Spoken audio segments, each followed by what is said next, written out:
बिस्मिल्लाहिर्रहमानिर्रहीम, अस्सलाम वालेकुम। मैं हूं मोहम्मद समीर और इस वक्त हम मौजूद हैं सुप्रीम कोर्ट ऑफ पाकिस्तान में। सेनेट इंतखाब के हवाले से सुप्रीम कोर्ट ऑफ पाकिस्तान का बड़ा फैसला सामने आया, जिसके हवाले से आज की वीडियो में तमाम तर तफसीलात आपके सामने रखेंगे।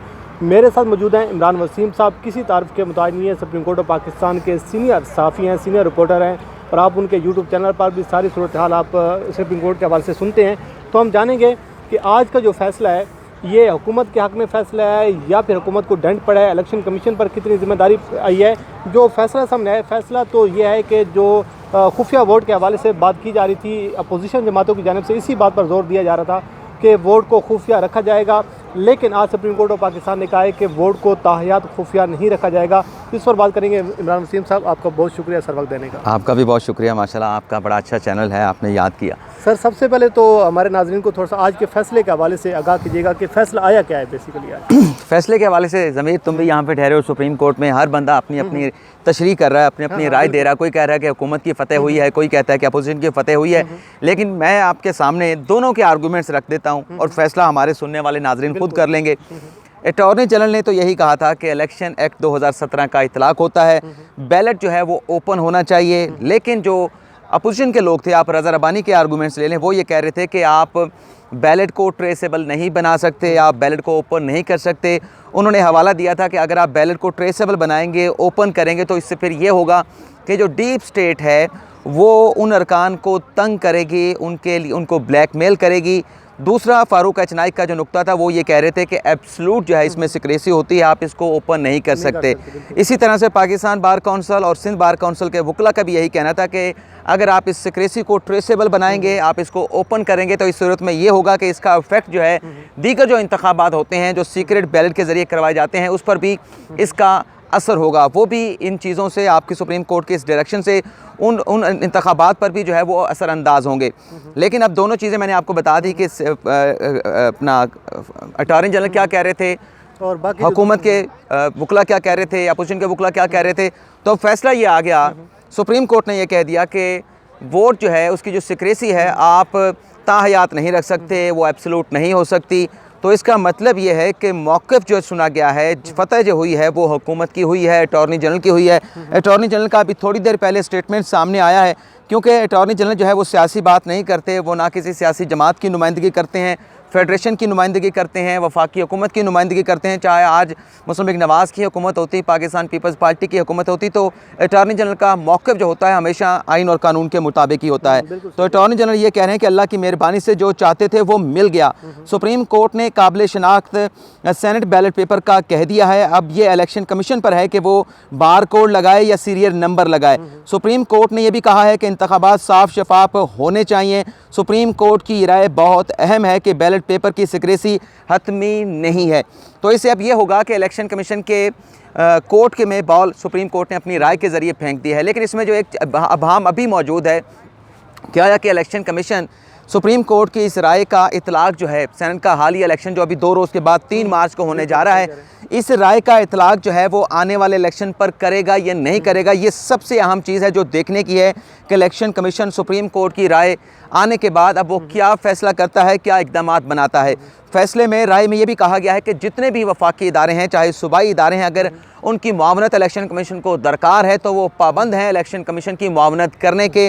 और इलेक्शन कमीशन की बुनियादी ज़िम्मेदारी है कि सेनेट के इंतखाबात में चाहे जो भी इलेक्शन हो उसको साफ शफाफ यकीनी बनाए। और आखिरी बात करूँगा, फिर आप अपना सवाल कर लें कि इलेक्शन को साफ शफाफ बनाने के लिए इलेक्शन कमीशन जदीद टेक्नोलॉजी का इस्तेमाल कर सकता है। ये बात आखिर क्यों सुप्रीम कोर्ट ने अपनी राय में कही है, इसको समझने की ज़रूरत है। पहली बात उन्होंने की कि सिक्रेसी हतमी नहीं है, एब्सोल्यूट नहीं है। अगली बात वो कर रहे हैं कि टेक्नोलॉजी का इस्तेमाल इलेक्शन कमीशन कर सकता है ताकि इलेक्शन को साफ शफाफ बनाया जाए। तो इस दोनों चीज़ों को मिलाकर पढ़ेंगे तो इसका मतलब यह है कि बैलेट पेपर जो है अब कौन से इलेक्शन में इसे इलेक्शन कमीशन जो है वो ट्रेसेबल बनाता है, ये तो अभी चंद घंटों के बाद पता चल जाएगा। लेकिन फ़ैसला, जैसा कि मैंने आपको पहले कहा कि जो हुकूमत चाह रही थी, जो अटॉर्नी जनरल चाह रहे थे, उनकी ख्वाहिशात और उनके तवक्कुआत के मुताबिक आया है। अच्छा इमरान वसीम साहब, जो इलेक्शन कमीशन है, आप समझते हैं कि अब उस पर बहुत ज़्यादा जिम्मेदारी आ गई है और वो इलेक्शन कमीशन जो जान छुड़वाने की कोशिश कर रहा था और बार बार रिमार्क्स आ रहे थे कि इलेक्शन कमीशन सोया हुआ है, वो कहता है कि मुझे सोने दें,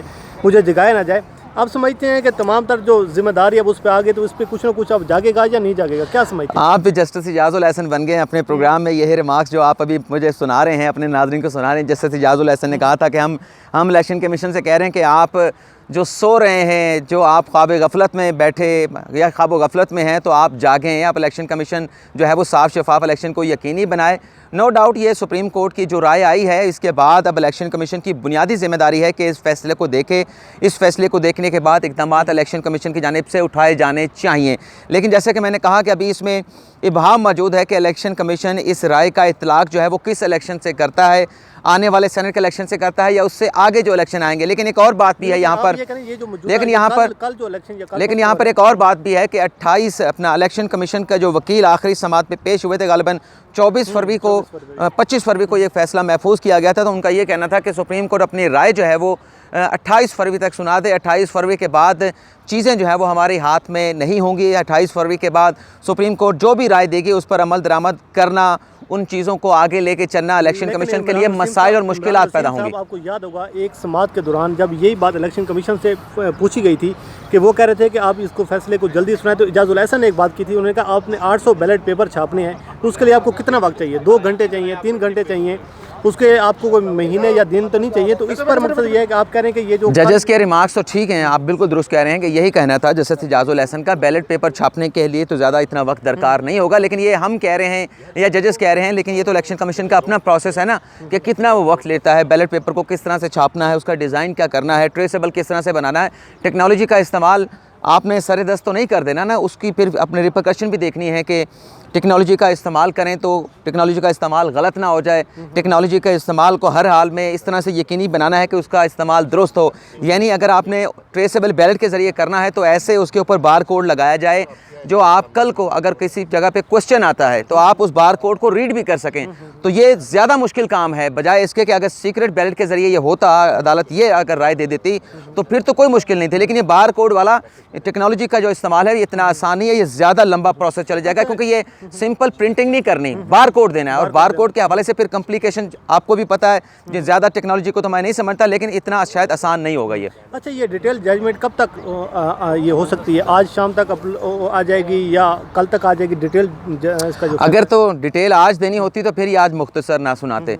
जाहिर सी बात है एक चीज़ को उन्होंने पर अपनी ओपिनियन कायम की है और मुख्तसर सी ओपिनियन कायम की है, लेकिन डिटेल रीजनिंग जब उन्होंने देनी है अपनी राय के हवाले से तो उसने हर रीज़न जो दी गई है, चाहे उन्होंने ये कहा है कि वोट की सिक्रेसी एब्सोल्यूट नहीं होती, इसकी उन्होंने रीजनिंग देनी है पूरी। इसके हवाले से वो अदालती फ़ैसलों के हवालाजात देंगे, इंटरनेशनल कोर्ट्स के हवालाजात दिए जाएंगे।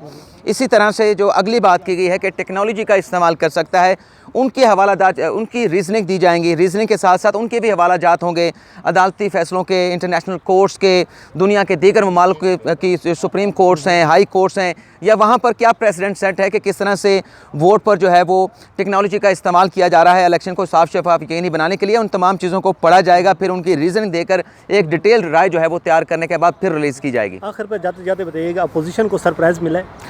अपोजिशन अभी तो नहीं मान रही कि सरप्राइज़ मिला है कि नहीं मिला, लेकिन बहरहाल सरप्राइज़ तो है। अब वो अलग बहस है, वो अलग बहस है कि इलेक्शन कमीशन इस सेनेट के इलेक्शन पर इतलाक़ करे ना करे। लेकिन जो हुकूमत चाह रही थी कि इलेक्शन या अपना बैलेट जो या तो ओपन हो जाए या ट्रेसेबल हो जाए, तो उस पर फतह तो हो गई है। आज नहीं तो कल इसका इतलाक़ तो फिर होना ही होना है। तो वो अपनी जगह पे है कि कब होता है, लेकिन फतह जो है हम यही कहेंगे कि हुकूमत की हुई है। अटॉर्नी जनरल का जो मौक़िफ़ है वो एडमिट किया गया है आज कोर्ट में। जो अपोजिशन के वकला चाह रहे थे, रज़ा रब्बानी चाह रहे थे, फ़ारूक एच नाइक चाह रहे थे, Pakistan bar council, Sindh bar council चाह रही थी, उनका मौक़िफ़ जो है वो उस तरह से एडमिट नहीं हुआ। बल्कि आप ये कह लें कि वो जो कह रहे थे कि सिक्रेसी एब्सोल्यूट होती है वो नहीं माना गया और सुप्रीम कोर्ट ने कहा कि सिक्रेसी एब्सोल्यूट नहीं होती। इमरान वसीम साहब, बहुत शुक्रिया सर वक्त देने का। नाज़रीन, ये इमरान वसीम साहब थे जो आपके सामने सारी सूरत हाल आपको उससे आगाह करे थे। अब देखते हैं कि इलेक्शन कमीशन इस हवाले से क्या इक़दाम उठाता है। जो सुप्रीम कोर्ट ऑफ पाकिस्तान की जानिब से जो बॉल है वो इलेक्शन कमीशन की कोर्ट में फेंक दी गई है। और दूसरी जो बात, अब ये फैसला 4-1 जैसे याहिया अफरीदी साहब की जानिब से इख्तिलाफी नोट लिखा गया है। अब देखते हैं कि जब डिटेल जजमेंट आएगी उसमें क्या चीज़ें होंगी, वो भी आपके साथ हम शेयर करेंगे। मुझे और इमरान वसीम साहब को दीजिए इजाज़त। अल्लाह हाफ़िज़।